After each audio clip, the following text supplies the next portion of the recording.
Hello दोस्तों, आपका बहुत बहुत स्वागत है आपके अपने चैनल एमपी ऑनलाइन स्टडी पर। जैसे कि आपको पता है आज का जो हमारा टॉपिक रहने वाला है वो पीरियोडिक टेबल रहने वाली है, आवर्त सारणी, जिस पर जो है आज का हमारा डिस्कशन होने वाला है। वीडियो 4 है हमारी, लेकिन अगर हम चैप्टर की बात करें तो 3rd चैप्टर आज से हमारा स्टार्ट हो गया है। चैप्टर थोड़ा सा लेंदी रहेगा, मतलब बड़ा चैप्टर रहेगा। इसमें आपको बहुत सारी वीडियो देखने को मिलेगी क्योंकि हम पीरियोडिक टेबल को पढ़ने वाले हैं, पीरियोडिक टेबल के इतिहास को पढ़ने वाले हैं और पीरियोडिक टेबल जो वर्तमान की पीरियोडिक टेबल है, मतलब आधुनिक पीरियोडिक टेबल, उस पर भी जो है हमारा डिस्कशन रहेगा।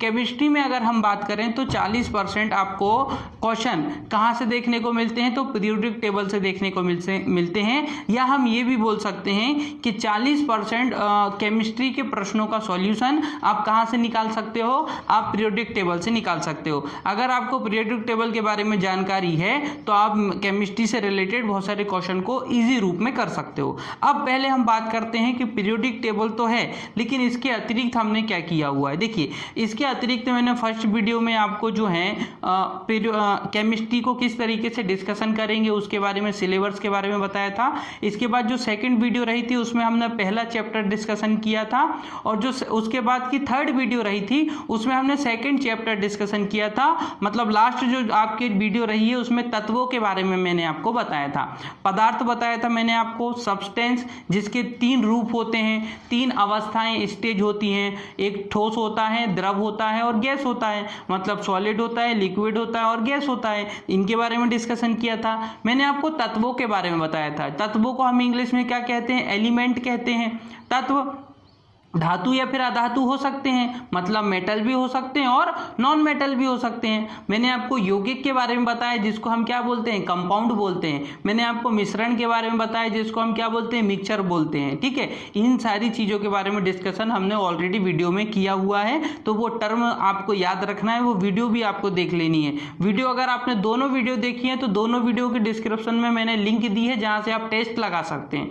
टेस्ट लगाने के साथ साथ ही आप हमारे टेलीग्राम ग्रुप से पीडीएफ भी निकाल सकते हैं। तो ठीक है, टेलीग्राम ग्रुप को ज्वाइन कर लेना, उसकी भी लिंक आपको डिस्क्रिप्शन में मिल जाएगी, वहां से आप पीडीएफ भी निकाल लें। इस वीडियो की पीडीएफ भी आपको टेलीग्राम पे मिल जाएगी, और आज की वीडियो से रिलेटेड जो टॉपिक रहने वाला है उसमें आपको क्या मिलने वाला है, टेस्ट मिलने वाला है। तो टेस्ट भी आप जरूर लगाएं, उसकी भी लिंक आपको इस वीडियो के डिस्क्रिप्शन में मिल जाएगी।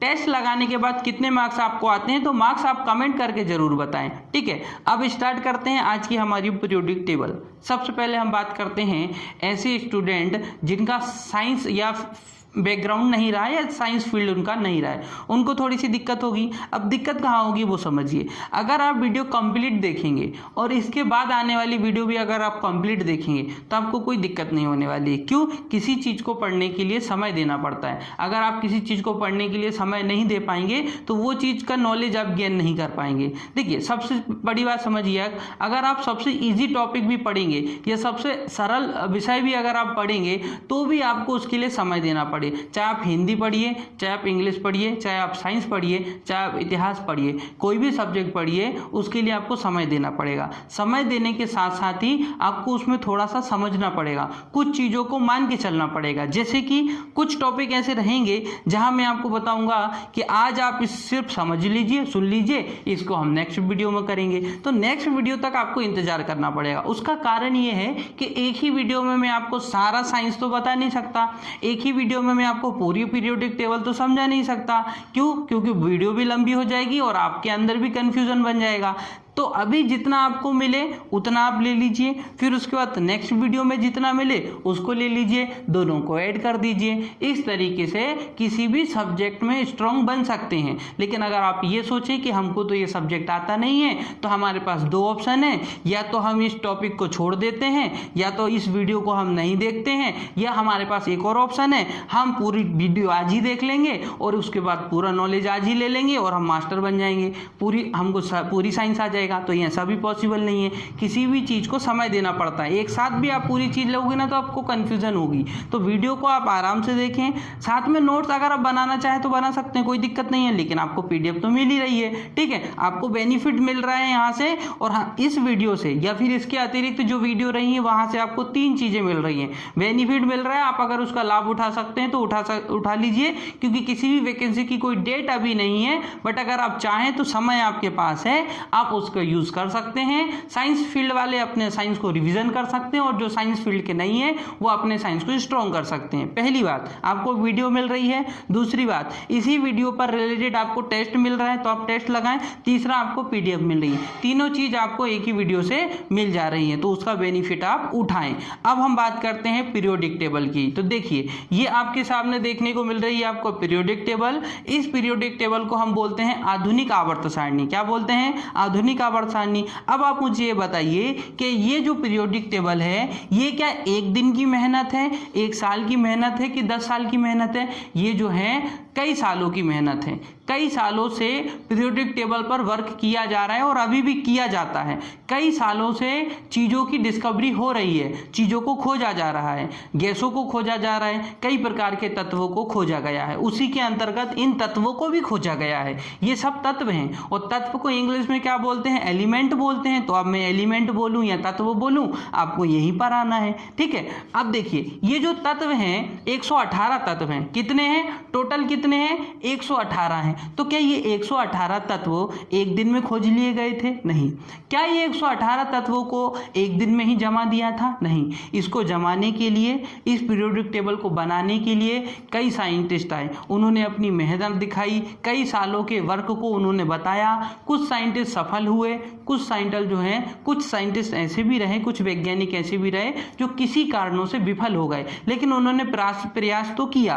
तो उसी तरीके से आप भी प्रयास कर सकते हैं। सफल होना नहीं होना एक अलग बात है, लेकिन अगर हम मेहनत ही ना करें वो एक अलग बात है। तो किसी भी चीज़ को प्रयास करके तो हम देख ही सकते हैं। प्रयास करने में तो सफल और असफल का कोई डिफरेंस नहीं निकलता है। प्रयास करना एक अलग चीज़ है, और सफल होना और असफल होना ये एक अलग चीज़ है, ठीक है। तो प्रयास करना हमारा काम होना चाहिए, ठीक है। तो अब पीरियोडिक टेबल में आपको बॉक्स देखने को मिल रहा है। इस पीरियोडिक टेबल को 4 तरीके से डिवाइड किया है। ये एस ब्लॉक कहलाता है। देखिए, ये जो फर्स्ट रो दिख रही है ना आपको, पहली लाइन और ये दूसरी लाइन, इसको हम बोलते हैं एस ब्लॉक। और ये वाला जो आपको दिख रहा है ना, ये अलग कलर से मैंने जो सिंबल बनाए हैं, इनको हम बोलते हैं पी ब्लॉक।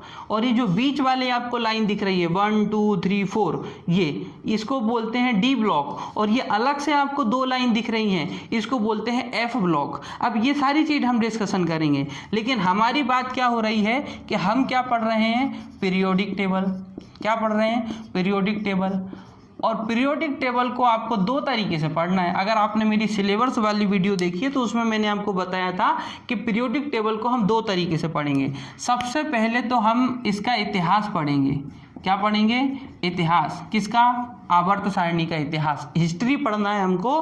पीरियोडिक टेबल यहाँ तक आई तो यहाँ तक कैसे आई, कौन से ऐसे वैज्ञानिक आए जिन्होंने अपना योगदान दिया पीरियोडिक टेबल बनाने में, ठीक है। इतिहास की बात करेंगे, फिर उसके बाद आधुनिक आवर्त सारणी पढ़ेंगे। आधुनिक आवर्त सारणी पढ़ेंगे। अब आप बोलेंगे कि आधुनिक आवर्त सारणी मतलब कौन सी आवर्त सारणी हो जाएगी? ये जो आपको दिख रही है, ये जो आपको दिख रही है, इसी को हम बोलते हैं आधुनिक आवर्त सारणी। अभी जो आधुनिक आवर्त सारणी है, इसको बनाया गया है और इसको बनाने में कई वर्ष लगे हैं, तो इसका इतिहास है। अब इसका इतिहास है तो पहले तो इतिहास पढ़ेंगे, उसके बाद ही हम आधुनिक आवर्त सारणी पर आ सकते हैं। तो पहले इतिहास पढ़ना जरूरी है, फिर आधुनिक आवर्त सारणी पढ़ेंगे कि किस तरीके से एस ब्लॉक बनाया गया, किस तरीके से पी ब्लॉक बनाया गया, किस तरीके से डी ब्लॉक बनाया गया और किस तरीके से एफ ब्लॉक बनाया गया। और ये ब्लॉक क्यों बनाए गए, इसको एस ब्लॉक क्यों कहते हैं, उसको पी ब्लॉक क्यों कहते हैं, इसको डी ब्लॉक क्यों कहते हैं, इसको एफ ब्लॉक क्यों कहते हैं, उसका भी कारण मैं आपको बताऊंगा। लेकिन ये कारण बताने के लिए पहले हमको शुरुआत करनी पड़ेगी पीरियोडिक टेबल की। तो पहले हम इतिहास के बारे में पढ़ेंगे, ठीक है, उसके बाद ही इन सारी चीज़ों पर डिस्कशन करेंगे। अच्छा, थोड़ा सा आप इसमें देख लो कि टोटल कितने तत्व हैं। देखिए, मैंने तत्व बोला मतलब एलिमेंट, तो आपको इन्हीं के बारे में, हाइड्रोजन क्या है, एक तत्व है। हीलियम क्या है, एक तत्व है। लिथियम क्या है, एक तत्व है। बेरिलियम क्या है, एक तत्व है। बोरोन है, कार्बन है, नाइट्रोजन है, ऑक्सीजन है, फ्लोरीन है, नियॉन है, सोडियम है, मैग्नीशियम है, एल्यूमिनियम है, सिलिकॉन है, फास्फोरस है, सल्फर है, क्लोरीन है, आर्गन है, पोटेशियम है, कैल्शियम है, स्कैंडियम है, टाइटेनियम है, वेनेडियम है, क्रोमियम है, मैग्नीज है, iron, cobalt, nickel, copper, zinc. ये सारे तत्वों के नाम, सिंबल आपको याद होने चाहिए। अब सारे तो नहीं करना है, बट जो इंपॉर्टेंट है, जो एग्जाम में आते हैं वो करना है। तो वो उनकी भी ट्रिक है मेरे पास कि किस तरीके से कर सकते हैं। इसको याद करना बहुत सिंपल है, इतना कोई हार्ड नहीं है कि पीरियोडिक टेबल को हार्ड बनाया हुआ है, इतना कुछ हार्ड नहीं है। आप बहुत आसान तरीके से उसको याद करेंगे, लेकिन जब आएंगे तभी करेंगे। अभी इतिहास के बारे में पढ़ेंगे। उसी के साथ 118 तत्व हैं। टोटल कितने तत्व हैं? 118 तत्व हैं। अब उन 118 तत्वों को जमाया गया है अलग अलग तरीके से, जैसे कि नॉर्मल समझिए। ये जो पीरियोडिक टेबल बनी है ये किस बेस पे बनी है? जैसे कि अगर मैं आपको बोलूँ कि आप किसी क्लास के टीचर हैं, किसी क्लास के क्या हैं? टीचर हैं, और उस क्लास में बैठे हुए स्टूडेंटों को अरेंज कीजिए, उनको जमाइए, है ना, और अलग अलग कैटेगरी में जमाइए। आप एक क्लास के टीचर हैं और आपको बोला जाता है कि क्लास में जो स्टूडेंट हैं उनको अलग अलग कैटेगरी से आप जमाइए। तो आप क्या करेंगे? आप दिमाग लगाएंगे और सबसे पहले आप ये बोलेंगे कि सबसे पहले वो बच्चे आ जाइए, सबसे आगे वाली रो में वो बच्चे बैठेंगे जो लेक्चर अच्छे से अटेंड करते हैं, जो क्लास में जल्दी आ जाते हैं, जो स्कूल जल्दी आ जाते हैं वो आगे बैठ जाइए, जो लेट आते हैं वो पीछे बैठिए। ये एक तो आपने ये अरेंजमेंट कर दिया। फिर आप सोच रहे होंगे कि हम इस तरीके से भी अरेंज कर सकते हैं कि जो बच्चे लेंथ में बड़े हैं, जिनकी लंबाई ज़्यादा है, वो इस रो में बैठ जाइए, और जो लेंथ में कम है, जिनकी लंबाई कम है, वो इस रो में बैठ जाइए। इस तरीके से भी अरेंज कर सकते हो। और भी बच्चों को तो ये क्या कर रहे हैं? आप टेबल बना रहे हैं, एक तरीके से उनको अरेंज कर रहे हैं। किस आधार पर? कैटेगरी के आधार पर। जो बच्चे मस्ती करते हैं उनकी रो अलग बना दी, जो बच्चे शांत बैठते हैं उनकी रो अलग बना दी। ये भी क्या है? ये भी एक कैटेगरी है। मैं सिर्फ आपको बता रहा हूं कि आप इस तरीके से क्लास में बच्चों को अरेंज कर सकते हैं, अगर आपको टास्क दिया जाए कि बच्चों को अरेंज करना है। उसी तरीके से हमारे पास बहुत सारे तत्व हैं, है ना, एलिमेंट है, तो इनको क्या करना है? अरेंज करना है। तो इनको अरेंज करने के लिए क्या देखेंगे? कैटेगरी देखेंगे ना। जैसे कि यहाँ क्या लिखा हुआ है? हाइड्रोजन, और यहाँ क्या लिखा हुआ है? लिथियम। तो हाइड्रोजन और लिथियम को एक साथ रखा है।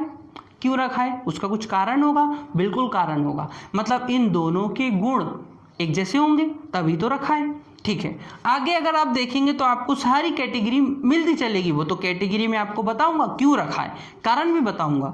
बेरिलियम, एल्यूमिनियम साथ में रखा है, देखिए एक ही रो में रखा है। क्यों रखा है? बोरोन के बाद कार्बन को ही क्यों रखा है? उसकी भी तो कुछ ना कुछ कैटेगरी होगी कि बोरोन के बाद कार्बन ही आएगा, कार्बन के बाद नाइट्रोजन ही आएगा, नाइट्रोजन के बाद ऑक्सीजन ही आएगा। तो इस तरीके से इनको जमाया है। लेकिन ये तो आधुनिक आवर्त सारणी पढ़ेंगे तब मैं आपको बताऊंगा। ठीक है, उसके साथ 118 तत्वों को देखिए, आप देख सकते हैं मैंने सबकी नंबरिंग कर दी है किस तरीके से जमाया है। हाइड्रोजन को 1 नंबर दिया है, हीलियम को 2 दिया है, lithium 3, beryllium 4, boron 5, carbon 6, nitrogen 7, oxygen 8, fluorine 9, neon 10, sodium 11, magnesium 12, aluminium 13, silicon 14, phosphorus 15, sulphur 16, chlorine 17, argon 18, potassium 19, calcium 20, scandium 21, titanium 22, vanadium 23, chromium 24, manganese 25, iron 26, chromium 27, उसके बाद कोबाल्ट 27, निकिल 28, कॉपर 29, जिंक 30, 31, 32, 33, 34, 35, 36, 37, 38, 39, 40, 41, 42, 43, 44, 45, 46, 47, 48, 49, 50, 51, 52, 53, 54, 55, 56, 57। देखो यहाँ 57 आ गया, 57, 57 के बाद 58 यहाँ स्टार्ट होता है। वैसे तो 57 के बाद 58 आना चाहिए क्योंकि इस तरीके से अरेंज किया हुआ है, लेकिन 57 के बाद 58 आता है। 59, 60, 61, 62, 63, 64, 65, 66, 67, 68, 69, 70, 71 के बाद यहाँ से 72 स्टार्ट हो जाएगा। लॉजिकली क्या देखा जाएगा कि भाई 57 ये है, अब 57 के बाद 58 आना चाहिए, ये 57 है तो 58 आना चाहिए, लेकिन 58 तो यहाँ चला गया, और 58 से लेकर तो 71 यहीं चला गए, 52 यहाँ आया, और 52 से लेकर तो 86 तक पहुँच गए, 86, 87, 88, 89। देखिए 89 के बाद क्या आना चाहिए, 90, यहाँ 90 आना चाहिए, लेकिन 90 तो यहाँ पहुँच गया, 90, 91, 92, 93, 94, 95, 96, 97, 98, 99, 100, 101, 102, 103, 104 यहाँ शुरू हुआ है, 103 वहाँ है, 104, 105, 106, 7, 8, 9, 10, 11, 12, 13, 14, 15, 16, 17, 18, 118, 118 तत्व इस तरीके से अरेंज हैं, लेकिन इनकी कैटेगरी है, इनको ऐसे ही क्यों अरेंज किया, उसकी सारी चीज़ों की विशेषताएं हैं। लेकिन आपको पीरियोडिक टेबल का इतिहास पढ़ाने के लिए मुझे थोड़ा सा आपको बताना ज़रूरी था कि पीरियोडिक टेबल क्या है। जिन्होंने कभी नहीं देखी थी उनको बताना ज़रूरी था, कैसे कैसे यहाँ पर तत्व आपको देखने को मिलेंगे वो बताना ज़रूरी था। बाकी तो हम इसको पूरी तरीके से बताएंगे, मैं आपको ये भी बताऊँगा कि किस तरीके से आप इसको अरेंज करेंगे, किस तरीके से याद करेंगे और किस तरीके से फॉर्मूले बनाएंगे, वो भी आप कर सकते हैं। लेकिन हम बात करते हैं पीरियोडिक टेबल के इतिहास की, ठीक है। तो यहाँ से अब पीरियोडिक टेबल का इतिहास पढ़ना जरूरी है, फिर उसके बाद तो पीरियोडिक टेबल के बारे में टोटली डिस्कशन होगा। देखिए आवर्त सारणी पीरियोडिक टेबल 1817 से लगभग अभी तक की अगर हम बात करें, वर्तमान में जो समय चल रहा है, क्योंकि अभी भी कई ऐसे तत्व हैं जिनको डिस्कवर किया जाता है। पहले 118 तत्व नहीं थे, स्टार्टिंग में धीरे धीरे तत्वों को खोजा गया और उसके बाद वर्तमान में हमारे पास 118 तत्व हैं जिनकी डिस्कवरी की जा चुकी है ना। अब इसमें सबसे पहले जो आए थे साइंटिस्ट जिन्होंने आवर्त सारणी पर प्रयास किया, सबसे पहला प्रयास आवर्त सारणी को बनाने के लिए सबसे पहला प्रयास जिनके द्वारा किया गया वो थे डोवेनाइनर। डोवेनाइनर जो थे वो आपके जर्मनी के निवासी थे, रहने वाले कहाँ के थे, वो जर्मनी के थे। उन्होंने सबसे पहले इसकी जानकारी दी कि आप पीरियोडिक टेबल को किस तरीके से बना सकते हो। लेकिन उस समय जितने तत्व थे उन्हीं को जमाया होगा, क्योंकि उस समय तो ज़्यादा तत्व थे नहीं, अभी 118 तत्व हैं। लेकिन जिस समय डोवेनाइनर जी थे उस समय अगर आप देखोगे तो केवल 18 तत्वों को ही खोजा गया था, ठीक है। तो थोड़ा सा हम इतिहास की बात कर रहे हैं, स्टार्ट कर देते हैं। सबसे पहले हम बात करते हैं पहला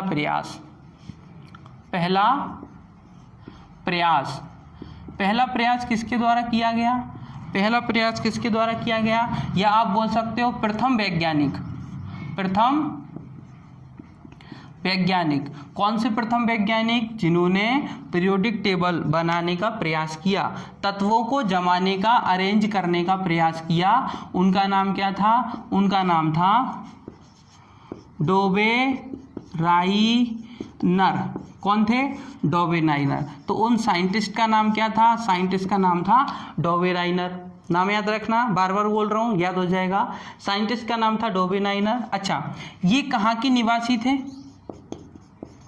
निवासी कहाँ के थे, तो निवासी थे जर्मनी के।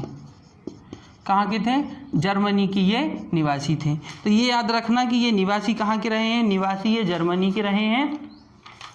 और इसके साथ इन्होंने जो वर्क किया है ना आवर्त सारणी पर, आवर्त सारणी को बनाने के लिए इनके द्वारा जो प्रयास किया गया था वो प्रयास 1817 से लेकर तो 1817 से लेकर तो 1829 1829 तक उन्होंने प्रयास किया।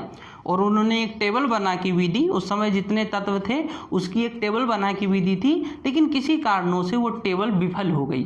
क्यों, क्योंकि अगर किसी साइंटिस्ट द्वारा कोई लॉ दिया जाता है तो वो लॉ तब तक ही माना जाता है जब तक वो लॉ सब पर लागू हो। अगर मान लीजिए कोई साइंटिस्ट एक लॉ देता है तो वो लॉ कब माना जाएगा, कोई एक सिद्धांत देता है, कोई नियम देता है, तो उस नियम को कब माना जाएगा, तब माना जाएगा जब वो लॉ सब चीज़ों पर इक्वल इफेक्ट डाले, है ना, सही तरीके से लागू हो। अब डोवेनाइनर जो थे वो जर्मनी के निवासी थे और इन्होंने 1817 से लेकर तो 1829 के बीच में आवर्त सारणी के बारे में जानकारी दी। और उस समय हमारे पास कितने तत्व थे, हमारे पास कितने एलिमेंट थे, कितने एलिमेंट थे, तो उस समय हमारे पास एलिमेंट हुआ करते थे 18। अभी कितने हैं, 118, मतलब उसके बाद 100 तत्वों की खोज की जा चुकी है ना। तो उस समय 18 तत्वों को उन्होंने जमाया और जमाने के लिए उन्होंने एक सिद्धांत दिया, ऐसे ही नहीं जमाया, उन्होंने एक सिद्धांत दिया भाई। जैसे कि क्लास में आप बच्चों को जमा रहे हैं, अरेंज कर रहे हैं, तो आप सिद्धांत दे रहे हैं ना कि जो बच्चा ज़्यादा पढ़ता है उसको मैंने फर्स्ट रो में रख दिया, जो बच्चे कम पढ़ते हैं उनको जो है हमने बीच वाली रो में रख दिया, और जो बच्चे पढ़ते ही नहीं हैं उनको हमने सबसे लास्ट में बिठा दिया। तो आपने क्या दिया, ये सिद्धांत बताया ना कि किस बेस पे आपने उनको अरेंज किया। तो उसी तरीके से इन 18 तत्वों को डोवेनाइनर ने जमाया तो सही, लेकिन किस बेस पे जमाया, तो वो देखिए उन्होंने एक नियम दिया था जिसको बोलते हैं त्रिक नियम, त्रिक सिद्धांत। क्या दिया था, त्रिक सिद्धांत। अब यही इंपॉर्टेंट है क्योंकि डायरेक्ट प्रश्न बनता है कि आवर्त सारणी को बनाने के लिए सबसे पहले कौन सा सिद्धांत दिया गया था, तो त्रिक सिद्धांत दिया गया था। आवर्त सारणी को सबसे पहले बनाने का या आवर्त सारणी को सबसे पहले अरेंज करने का प्रयास किस वैज्ञानिक द्वारा किया गया, तो डोवेनाइनर द्वारा किया गया। या हम इस तरीके से बोल सकते हैं कि जिस समय डोवेनाइनर द्वारा आवर्त सारणी को अरेंज किया जा रहा था उस समय कितने तत्वों को जाना जाता था या कितने तत्वों की खोज की जा चुकी थी, तो 18 तत्वों की खोज की जा चुकी थी। अब सिद्धांत कौन सा था, त्रिक सिद्धांत। दिया किसने, डोवेनाइनर ने, है ना। किस सब्जेक्ट से रिलेटेड है, केमिस्ट्री से रिलेटेड है। और उस समय हमारे पास कितने तत्व हुआ करते थे, 18 तत्व हुआ करते थे, है ना। अब उनको जमाया कैसे, देखिए उन्होंने त्रिक सिद्धांत तो दिया, लेकिन वो सिद्धांत क्या है उसके बारे में भी तो आपको जानकारी होनी चाहिए। और फिर वो सिद्धांत विफल क्यों हुआ ये भी आपको पता होना चाहिए। तो ये जो सिद्धांत दिया था ये किस बेस पे दिया था, ये सिद्धांत दिया गया था परमाणु भार के आधार पे। किस आधार पे, परमाणु भार नहीं बोलना चाहते तो आप द्रव्यमान बोल सकते हो। क्या बोल सकते हो, द्रव्यमान। अच्छा, परमाणु भार या द्रव्यमान जिसको इंग्लिश में बोलते हैं एटॉमिक मास। क्या बोलते हैं, एटॉमिक मास। क्या बोलते हैं, एटॉमिक मास। अब देखिए धीरे धीरे आपको सब तो पता चलते जाएंगे यहाँ से, और धीरे धीरे आपको रिवीजन भी होता चलेगा। मैं बार बार शब्दों का इस्तेमाल करूंगा। परमाणु भार या द्रव्यमान जिसको इंग्लिश में बोलते हैं एटॉमिक नंबर, मतलब जो परमाणु होते हैं, परमाणु जो होते हैं उनको हम क्या बोलते हैं, उनको हम एटम बोलते हैं। इंग्लिश में क्या बोलते हैं, उनको हम एटम बोलते हैं, ठीक है। इसीलिए एटॉमिक मास, मास मतलब क्या होता है, वेट। भार का मतलब ही क्या होता है, वेट, द्रव्यमान। इस आधार पे जमाया। कहने का मतलब ये है हमारे पास है हाइड्रोजन, हमारे पास है हीलियम, तो पहले किसको रखेंगे, पहले हाइड्रोजन को रखेंगे, फिर किसको रखेंगे, हीलियम को।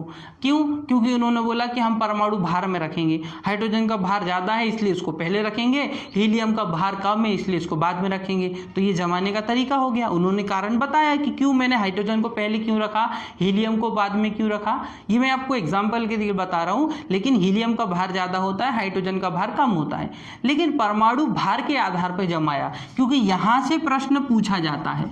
यहाँ से प्रश्न ये पूछा जाता है कि जो सिद्धांत दिया गया था त्रिक सिद्धांत, किसके द्वारा, डोवेनाइनर द्वारा, वो किस आधार पे दिया गया था, तो परमाणु भार। अब आप बोलोगे सर हम परमाणु वेट तो समझ गए, हाँ, कि किसी भी परमाणु का, किसी भी एक परमाणु जो एटम है ना, किसी भी परमाणु का एक क्या हो सकता है, वेट हो सकता है, स्वयं का भार हो सकता है, किसी भी वस्तु का भार हो सकता है, तो परमाणु का भी भार हो सकता है। लेकिन हम भार कैसे निकालते हैं वो भी समझ लिए। देखिए एग्जाम्पल मैं आपको बता देता हूँ।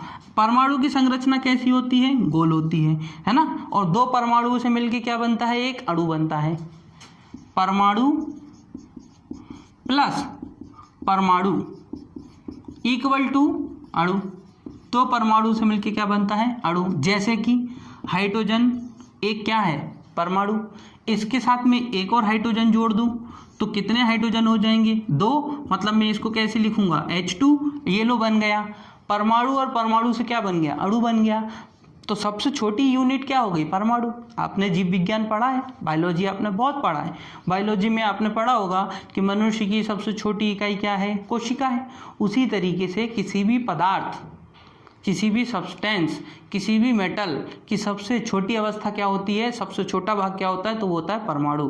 कोई भी चीज़ जो है, प्रकृति की कोई भी चीज़ जो है वो परमाणुओं से मिलके बनी होती है, लेकिन वो आजीवित होनी चाहिए, जीवित नहीं होनी चाहिए, है ना, निर्जीव होनी चाहिए। सजीव होगी तो वो तो कोशिकाओं से मिलके बनेगी, हम सजीव में आते हैं, हम कोशिकाओं से मिलके बने हैं। लेकिन यहाँ बात हो रही है निर्जीव। जो निर्जीव वस्तुएं होती हैं वो परमाणुओं से मिलके बनी होती हैं, और दो परमाणु आपस में मिलके क्या बनाते हैं? अणु बनाते हैं। अब सुनिए, कोई भी एक परमाणु होता है तो उस परमाणु की संरचना तो अभी तक क्या खोजी गई है? गोल। के परमाणु की संरचना कैसी होती है? गोल होती है। जे थॉमसन ने बताया था सबसे पहले कि परमाणु की संरचना गोल होती है। अब ये भी मैं आपको बताऊंगा कि परमाणु की संरचना के बारे में किस किस के द्वारा बताया गया? अणु के बारे में बताया। लेकिन अभी आप ये समझिए कि परमाणु भार कैसे निकालेंगे, और फिर उन्होंने परमाणु भार के बेस पे कैसे जमाया, कौन सा ऐसा नियम दिया था? त्रिक नियम तो दिया था, लेकिन त्रिक नियम है क्या वो भी हमें आपको बताऊंगा। देखिए, परमाणु कैसा होता है? गोल। और परमाणु के बीच में क्या होता है? नाभिक। क्या होता है? नाभिक। इसको क्या बोलते हैं? नाभिक। परमाणु के सेंटर में क्या होता है? परमाणु के बीच में क्या होता है? नाभिक होता है। और परमाणु के चारों ओर ये जो सर्कल बना है इसको बोलते हैं कक्ष। क्या बोलते हैं? कक्ष। कक्ष और नाभिक, ये दो चीज समझिए। अब देखिए, जो कक्ष होता है इसमें होते हैं इलेक्ट्रॉन। जो कक्ष होते हैं इसमें क्या होते हैं? इलेक्ट्रॉन। इलेक्ट्रॉन को किससे दर्शाते हैं? E- से, है ना, इलेक्ट्रॉन को। अच्छा, जो नाभिक होता है वो उसके अंदर दो चीजें पाई जाती हैं, एक प्रोटॉन पाया जाता है और एक न्यूट्रॉन पाया जाता है। क्या पाया जाता है? एक प्रोटॉन पाया जाता है और एक न्यूट्रॉन पाया जाता है। ठीक है, सबसे पहले फिर से समझिए, परमाणु जो होता है वो गोल होता है, उसके बीच में नाभिक होता है। नाभिक दो चीजों से मिलकर बना होता है, proton plus neutron. Proton plus neutron. कक्ष में क्या घूमते हैं? इलेक्ट्रॉन। चारों ओर क्या घूमते हैं? इलेक्ट्रॉन। ऐसे इलेक्ट्रॉन घूमते रहते हैं, चारों ओर क्या घूमते रहते हैं? इलेक्ट्रॉन। अब ये जो नाभिक होता है, और नाभिक के अंदर क्या क्या होता है? प्रोटॉन और न्यूट्रॉन। हाँ, तो इस प्रोटॉन को और प्लस न्यूट्रॉन को, दोनों को जोड़ दीजिए तो आपका क्या निकल आएगा? आपका निकल आएगा परमाणु भार।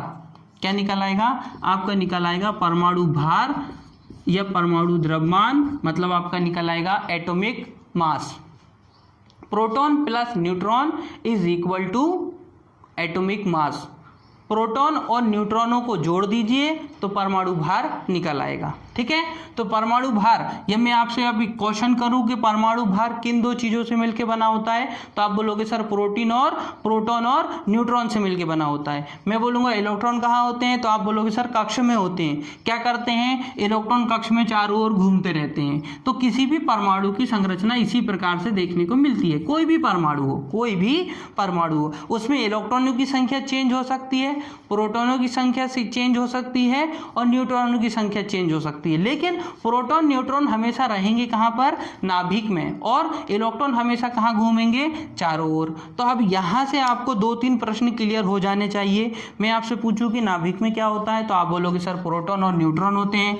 इलेक्ट्रॉन कहां होते हैं, तो आप बोलोगे सर इलेक्ट्रॉन तो जो है नाभिक के चारों ओर क्या करते हैं? राउंड लगाते हैं। मैं बोलूं कि परमाणु भार क्या होता है, तो आप बोलोगे सर परमाणु भार होता है प्रोटॉन और न्यूट्रॉन, दोनों को जोड़ दीजिए तो प्रोटॉन, है ना, क्या बन जाएगा आपका? परमाणु भार बन जाएगा। कहने का मतलब है नाभिक में होता है प्रोटॉन और न्यूट्रॉन, और इलेक्ट्रॉन कहाँ होता है? चारों ओर घूमता है। ठीक है, अब सुनिए, सबके अलग अलग परमाणु भार होते हैं। जैसे कि त्रिक नियम दिया था, और उस समय टोटल तत्व कितने थे? 18। डोबे राइनर जब थे उस समय तत्व कितने थे? 18 तत्वों के लिए उन्होंने एक छोटी सी सारणी बनाई, है ना, और एक लॉ भी दिया, त्रिक नियम भी दिया। छोटी सी सारणी में उन्होंने क्या किया? तत्वों को जमाया, और तत्वों को जमाने के बाद जब उन्होंने तत्वों को जमाया तो तत्वों की जानकारी भी दी और उनका एक नियम भी दिया, और वो नियम ही क्या कहलाता है? त्रिक नियम। लेकिन उनके द्वारा जो त्रिक नियम दिया गया वो विफल हो गया, क्योंकि वो त्रिक नियम सभी प्रकार के तत्वों पर लागू नहीं हो रहा था, कुछ तत्वों तक ही लागू हो रहा था, उसके बाद वो लॉ फेल हो जाता था। तो फिर उनके द्वारा जो है ये कारण नहीं बता पाए वो कि फेल होने का कारण क्या था। देखिए, त्रिक नियम मतलब 3, त्रिक का मतलब ही क्या होता है 3, इसलिए मैंने 3 बॉक्स बनाए। उन्होंने 3-3 के जोड़े बनाए, 3 के समूह बनाए, लेकिन वो 3 के समूह किस आधार पे बनाए, परमाणु भार के आधार पे बनाए। अब 3-3 के नियम में समझिए सबसे पहले उन्होंने क्या बताया। सबसे पहले उन्होंने नियम के बारे में, सबसे पहले नियम कैसे बताया, देखिए उन्होंने क्या बोला, उन्होंने ये बोला कि आप 3 तत्वों को जमाइए, 3 तत्वों को जमाइए, उसमें से जो पहला तत्व है और जो तीसरा तत्व है उन दोनों के परमाणु भार को जोड़ दीजिए। ठीक है, जो पहला तत्व है और जो तीसरा तत्व है उन दोनों के परमाणु भार को जोड़ दीजिए और उसके औसत निकाल लीजिए। उसका जो औसत निकलेगा वो बीच के परमाणु भार के बराबर होगा। अब बोलोगे सर समझ में नहीं आया, मैं फिर से बताता हूँ। देखिए जैसे कि यहाँ पर आते हैं, उन्होंने कौन कौन से 3-3 तत्व दिए हम उसकी बात करते हैं। सबसे पहले उन्होंने बताया लिथियम। क्या बताया, लिथियम। लिथियम के बाद उन्होंने बताया सोडियम। क्या बताया, सोडियम। फिर उन्होंने बताया पोटेशियम। क्या बताया, पोटेशियम। तो देखिए उन्होंने लिथियम, सोडियम, पोटेशियम, त्रिक हो गया, 3 हो गया, ये 3। अब इनके परमाणु भार आपको अभी याद नहीं है, परमाणु भार आपको अभी याद नहीं है, लेकिन वो पीरियोडिक टेबल जब हम करेंगे तब याद कर लेंगे। अभी सिर्फ आप देख लीजिए, लिथियम का परमाणु भार होता है 3, लिथियम का परमाणु भार होता है 6। ठीक है, लिथियम का परमाणु भार कितना होता है, 6 होता है। ठीक है, वैसे इसका 7 लगते हैं, सॉरी क्या आएगा 7। लिथियम का परमाणु भार कितना होता है, 7 होता है। सोडियम का कितना होता है, 23 होता है। कितना होता है, 23 होता है। और पोटेशियम का परमाणु भार कितना होता है, पोटेशियम का परमाणु भार होता है आपका 39। कितना होता है, पोटेशियम का परमाणु भार कितना होता है, 39।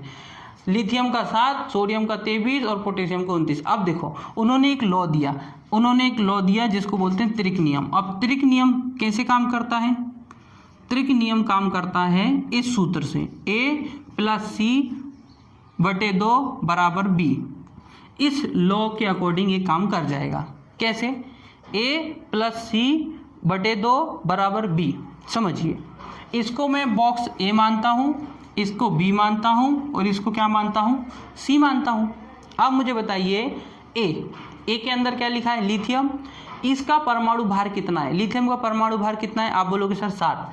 तो A की जगह पे क्या लिख दूंगा मैं, A की जगह पे क्या लिख दूंगा मैं, 7 लिख दूंगा। क्या लिख दूंगा, 7 प्लस C की जगह पे क्या लिखा है, पोटेशियम, और इसका परमाणु भार कितना है, 39। आप बोलोगे सर 39 C की जगह पे लिख दो, बटे में सर आप 2 लिख दो, बटे में क्या लिख दो, 2, और बराबर में क्या है सर B, और B के स्थान पे क्या लिखा है, सोडियम 23 पर है, 23 लिख दो। क्या लिख दो, 23 लिख दो। अब मुझे बताइए 7 हम जोड़ेंगे 39 में तो कितना हो जाएगा, ये हो जाएगा 46 / 2 बराबर में 23। बराबर में कितना है, बराबर में है 23। अब इसको हम कट करते हैं। देखिए अगर हम 2 से 46 को काटते हैं तो कितना बचेगा, 23, और 23 बराबर क्या हो जाएगा, 23। ये देखिए आ गया, मतलब यहाँ से पर दोनों बराबर निकल गए। कैसे, वो समझिए। मतलब ए ये ए की कैटेगरी में आएंगे। ए का परमाणु भार और सी का परमाणु भार, उन दोनों का निकालिए औसत। औसत निकालते कैसे हैं अपन, दोनों के परमाणु भार को ऐड कर दीजिए, 2 से डिवाइड कर दीजिए, जो आंसर आएगा वो B के बराबर आएगा। मतलब 7 को और 39 को जोड़ लीजिए तो कितना हो गया, 46 को 2 से भाग दे दीजिए तो कितना आ गया, 23।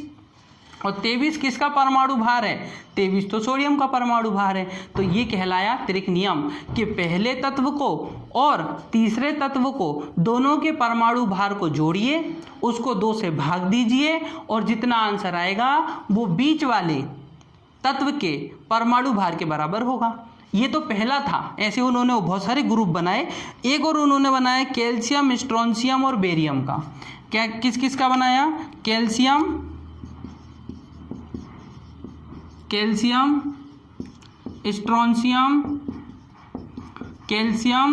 स्ट्रोंशियम और बेरियम। ठीक है, अब देखिए कैल्शियम का जो परमाणु भार है वो कितना है। कैल्शियम का परमाणु भार जो है वो आपको ज़्यादा देखने को मिलेगा। देखिए कैल्शियम, स्ट्रोंशियम और बेरियम। कैल्शियम का संकेत क्या होता है, Ca होता है, स्ट्रोंशियम, स्ट्रोंशियम का क्या होता है, स्ट्रोंशियम का Sr होता है, बेरियम का Ba होता है ना, Ba, बेरियम का संकेत क्या होता है, Ba। फिर उसके बाद उन्होंने 1 और 3 का नियम बनाया, chlorine, chlorine bromine, chlorine bromine और आयोडीन, क्लोरीन ब्रोमीन और आयोडीन का भी बनाया। फिर एक और त्रिक नियम बनाया, क्लोरीन को Cl से दर्शाया जाता है, क्लोरीन को किससे दर्शाया जाता है, Cl से दर्शाया जाता है, ब्रोमीन को Br से दर्शाया जाता है, आयोडीन को I से दर्शाया जाता है। एक और उन्होंने त्रिक नियम बनाया, और वो त्रिक नियम उन्होंने बनाया सल्फर, सेलेनियम और tellurium, sulphur, selenium, sulphur, selenium और टेलुनियम, टेलुनियम के लिए देखिए सल्फर इसका संकेत क्या है, S, सेलेनियम Fe, टेलुनियम Te। फिर उसके बाद एक और उन्होंने समूह बनाया, 3 का समूह, और जो उन्होंने बनाया था नाइट्रोजन, फास्फोरस, आर्सेनिक। किस किस के बारे में, नाइट्रोजन, नाइट्रोजन, फास्फोरस,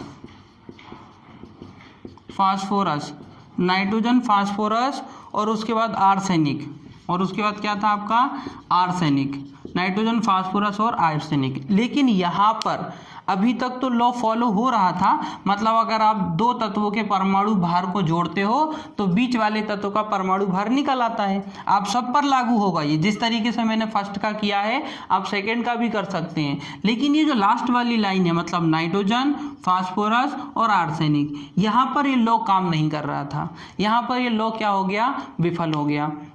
और इस लॉ के विफल होने के कारण ही, इस लॉ के विफल होने के कारण ही ये जो है त्रिक नियम्स का जो सिद्धांत है वो भी क्या हो गया, वो भी यहाँ पर विफल हो गया। कैसे, वो देखिए, अगर आप इसको देखेंगे तो नाइट्रोजन का परमाणु भार होता है 14, कितना होता है 14, फास्फोरस का होता है 30, कितना होता है 30, आर्सेनिक का होता है 74, 74, आर्सेनिक का कितना होता है 74, 74।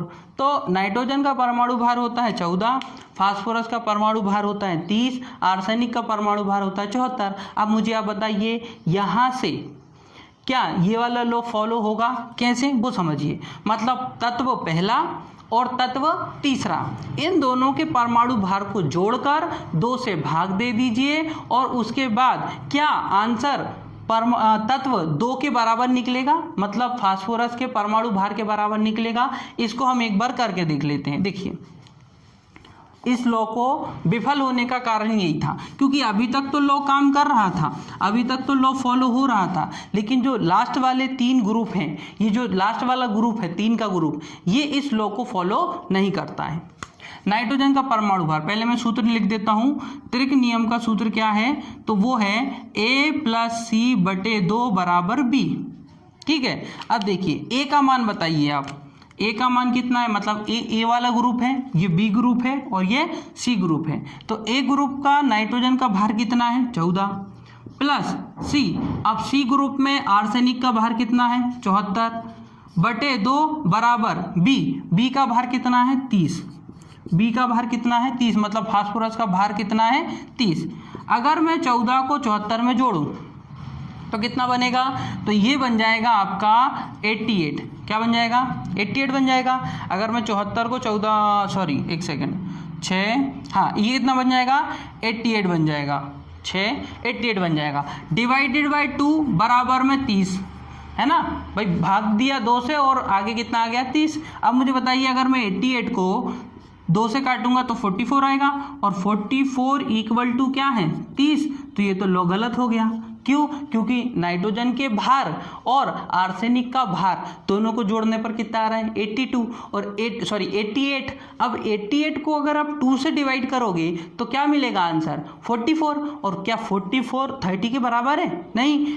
फास्फोरस का परमाणु भार तो 30 है, और इन दोनों का औसत क्या निकल रहा है 54 तो गलत हो गया, यहाँ पर लॉ गलत हो जाता है और जो है इनका लॉ विफल मान लिया जाता है। यहाँ तक तो सब ठीक था, बट इसके बाद विफल मान लिया जाता है। तो ये था आपका फर्स्ट लॉ, मतलब जिसमें त्रिक सिद्धांत दिया गया था डॉवेनाइनर द्वारा, जो कि पहले ऐसे साइंटिस्ट थे जिन्होंने आवर्त सारणी बनाने के प्रयास किया था। उस समय 18 तत्व थे, तो उन तत्वों को किस तरीके से हम अरेंज कर सकते हैं उसके बारे में उन्होंने बताया था। कहीं पर अगर कुछ डाउट रहता है, कि नॉर्मली बात है ये कि किसी भी चीज़ को समझने के लिए थोड़ा समय लगता है, डाउट निकलते हैं। डाउट अगर आपके रहें तो बिल्कुल आप वीडियो में कमेंट करें, ताकि अगली जब वीडियो आए तो मैं आपको पहले वो डाउट क्लियर करूंगा। अगर एक भी मेरे पास मैसेज आता है, कहीं से भी थोड़ा सा भी डाउट आता है, तो उसको मैं एक बार रिवाइज करवा दूंगा। और सबसे पहले तो हम इसको थोड़ा सा रिवाइज कर लेते हैं, उसके बाद हम आगे की बात करेंगे। सबसे पहला प्रयास पीरियोडिक टेबल बनाने का, सबसे पहला प्रयास डॉवेनाइनर द्वारा किया गया।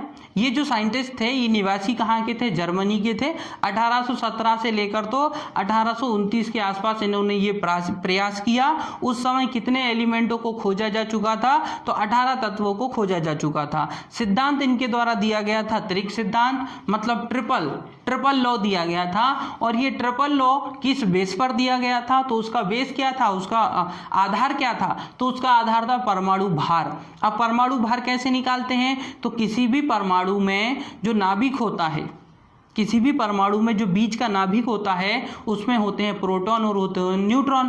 प्रोटॉन और न्यूट्रॉन को जोड़ दीजिए तो क्या निकल आता है? परमाणु भार निकल आता है। तो उन्होंने 3-3 के ग्रुप बनाए इस तरीके से, लिथियम, सोडियम, पोटेशियम, 3 का ग्रुप बन गया।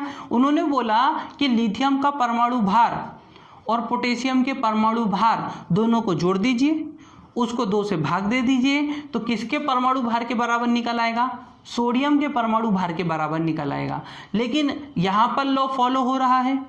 आप कैल्शियम, स्ट्रोंशियम, बेरियम का आप निकालिए, यहाँ पर भी लॉ फॉलो होगा, यहाँ पर भी लॉ फॉलो हो रहा है। मतलब अगर आप क्लोरीन और आयोडीन दोनों के परमाणु भार को जोड़कर उसको 2 से भाग दे देंगे तो ब्रोमीन के परमाणु भार के बराबर आंसर मिल जाएगा। लेकिन जो नाइट्रोजन, फास्फोरस, आर्सेनिक वाला लॉ है, यहाँ काम नहीं करता है। यहाँ पर ये लॉ क्या नहीं करता है? वर्क नहीं करता है, काम नहीं करता है। यहाँ ये विफल हो जाता है। तो प्रश्न समझिए, डॉवेनाइनर के विफल होने का कारण क्या था? नाइट्रोजन, फास्फोरस, आर्सेनिक, ये थे विफल होने के कारण, क्योंकि यहाँ पर लॉ काम ही नहीं कर रहा है। अगर यहाँ पर भी इनका त्रिक नियम लागू हो जाता तो ये कहानी आगे तक चलती रहती, लेकिन इनके द्वारा ही पहला प्रयास किया गया था।